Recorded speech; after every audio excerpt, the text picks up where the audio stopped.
Keke Afifah wanita yang digendong Mayor Teddy bantah pura-pura pingsan. Keke Afifah wanita yang viral digendong Mayor Teddy bantah tuduhan cuma pura-pura pingsan, ungkap situasi sebenarnya.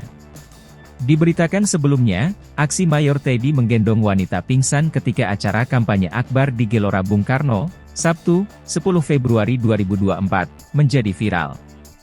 Mayor Teddy dengan sigap menolong seorang wanita yang jatuh pingsan akibat berdesakan. Wanita itu ia gendong dan selamatkan agar terhindar dari kerumunan orang yang memenuhi GBK. Sontak aksi Mayor Teddy menggendong wanita tersebut viral di media sosial. Belakangan diketahui, wanita pingsan digendong itu bernama Keke Afifah. Akun IG-nya its_mekeke, tapi akun tersebut kini di private. Adapun momen Keke Afifah tiba-tiba pingsan hingga Mayor Teddy datang menggendongnya itu sempat terekam kamera dan viral di media sosial. Tak sedikit dari warganet yang menuding jika Keke pura-pura pingsan untuk menarik perhatian Mayor Teddy.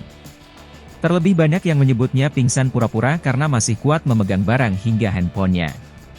Perempuan itu mengaku memang belum 100% pingsan. Assalamualaikum, pagi semuanya. Semoga kalian semua sehat ya. Aku mau klarifikasi sedikit soal berita yang lagi rame banget gara-gara aku. Pertama yang banyak banget kalian tanyain, kenapa aku masih bisa pegang HP? Karena sebelum aku dibawa ke atas sama orang di situ HP aku memang sudah mau ditalong dan dipegangin sama orang tapi aku berusaha jaga bawa barang bawaan aku. Karena di situ aku kepisah sama teman-temanku dan karena aku udah pingsan makanya aku masih bisa pegang barang.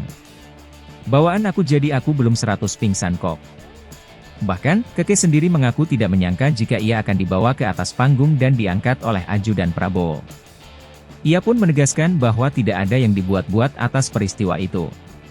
Aku juga jadi merasa gak nyaman karena kejadian ini mungkin beliau merasa terganggu juga soal ini, ujarnya. Intinya di sini gak ada yang pura-pura atau dibuat-buat karena memang aku minta bantuan orang di sekitar di sana untuk selamatin aku karena aku sudah mau pingsan dan gelap mataku. Mungkin aku gak bisa speak banyak dua untuk hal ini, mohon maaf untuk kejadian ini. Sekali lagi apalagi ada unsur kesengajaan seperti itu. Terima kasih semuanya, tandasnya.